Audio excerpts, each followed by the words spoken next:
नमस्कार, स्वागत आपका हरियाणा न्यूज 24 पर। मैं हूं प्रिंस लांबा।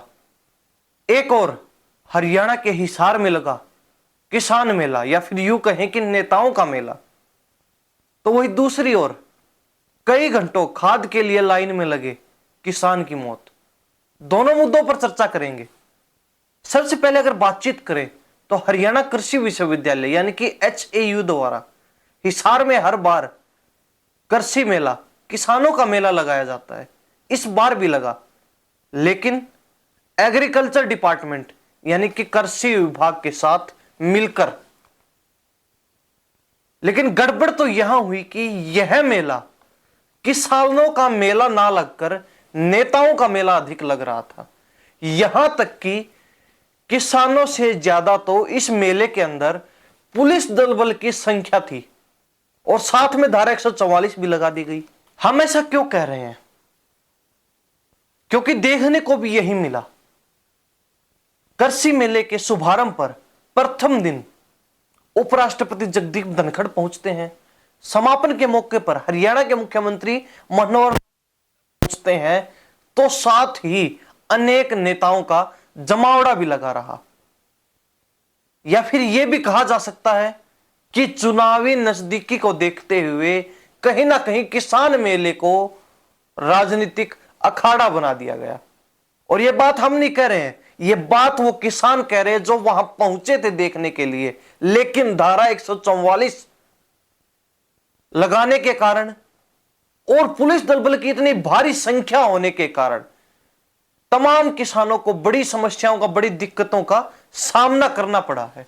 किसानों का गुस्सा तो उस समय देखने को मिला जब कृषि मंत्री की मौजूदगी में समस्याओं को लेकर किसान कृषि मेले में ही प्रशासन के साथ, प्रशासनिक लोगों के साथ, पुलिस कर्मचारियों के साथ ही भिड़ गए।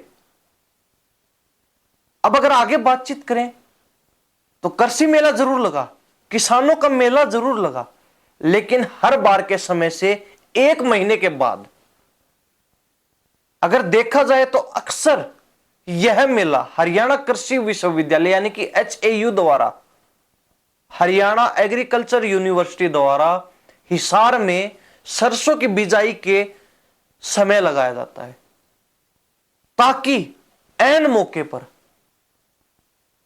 प्रदेश के किसानों को अच्छी गुणवत्ता वाले बीज बिजाई से पहले मिल सके। लेकिन इस बार सबसे पहले तो मेला जो है एक महीने लेट लगा।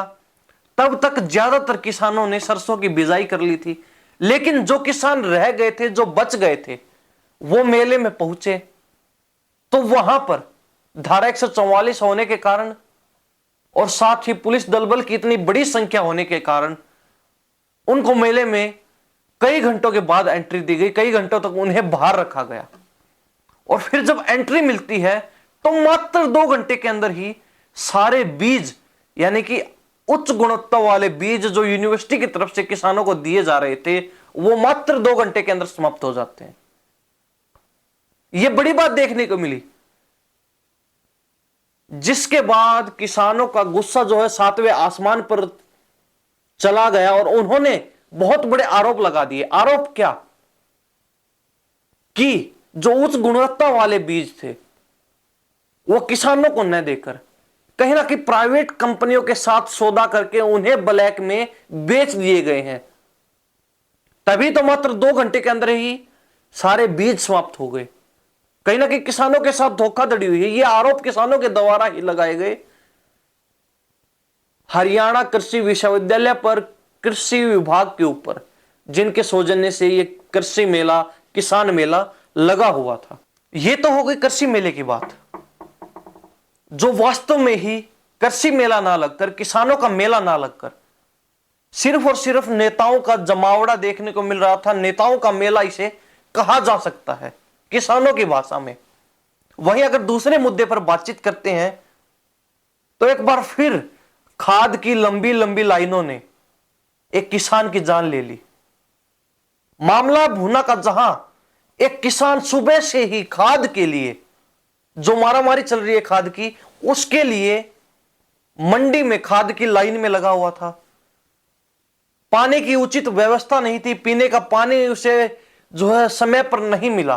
कई घंटों तक कड़ी धूप के अंदर खड़ा रहने के बाद अचानक से उसकी तबीयत खराब हो जाती है, वो बेहोश हो जाता है, गिर पड़ता है। जब तक उसे अस्पताल में पहुंचाया जाता है, अस्पताल तक ले जाया जाता है, वहां जाते डॉक्टर्स उसे मृत घोषित कर देते हैं।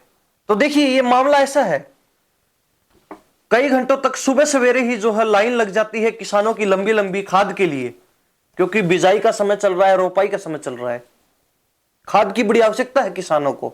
लंबी लाइनें लग गई, लेकिन किसान कड़ी धूप में इतने घंटे तक खड़े रहते हैं, वो भी भूखे प्यासे। ना समय पर खाना मिल पाया, ना समय पर पानी मिल पाया, पानी की कोई उचित व्यवस्था नहीं अनाज मंडी के अंदर, सोसाइटी द्वारा कोई व्यवस्था नहीं की गई किसानों के लिए। और कहीं ना कहीं इसी बड़ी कमी के कारण किसान दलेल सिंह को कई घंटे लाइन में लगने के बाद भी खाद तो नहीं मिली, लेकिन मौत जरूर मिली।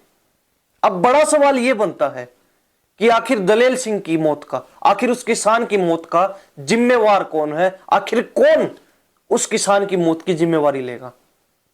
सरकार और कृषि मंत्री, विशेषकर सरकार और कृषि मंत्री बड़े बड़े वायदे करते हैं, बड़े बड़े दावे जरूर करते हैं कि हमने हरियाणा के किसानों के लिए अनेकों मुहिम चला रखी हैं, हरियाणा के किसानों को बड़ा फायदा हो रहा है सरकार की स्कीमों से, सरकार की मुहिमों से।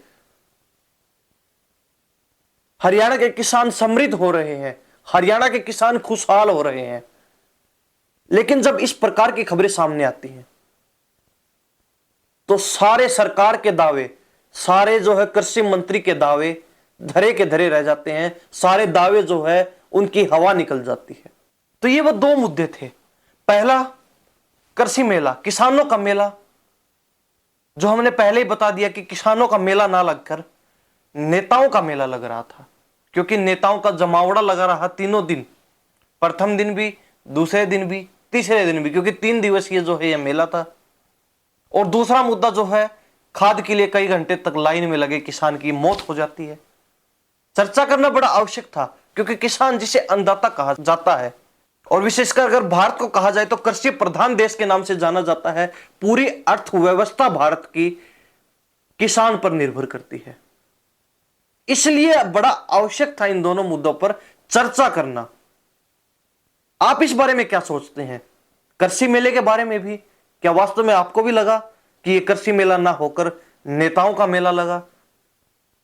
और इससे कितना फायदा जो है किसानों को हुआ है? और दूसरा मुद्दा, जो किसान की मौत हो जाती है खाद के लिए कई घंटे लाइन में लगे रहने के कारण, हार्ट अटैक से, दोनों को लेकर आप क्या सोचते हैं? अपनी राय कमेंट में जरूर दे दीजिए। और इसी प्रकार के मुद्दों के लिए हमारे साथ बने रहिए हरियाणा न्यूज 24 पर। मैं प्रिंस लांबा, नमस्कार, जय हिंद।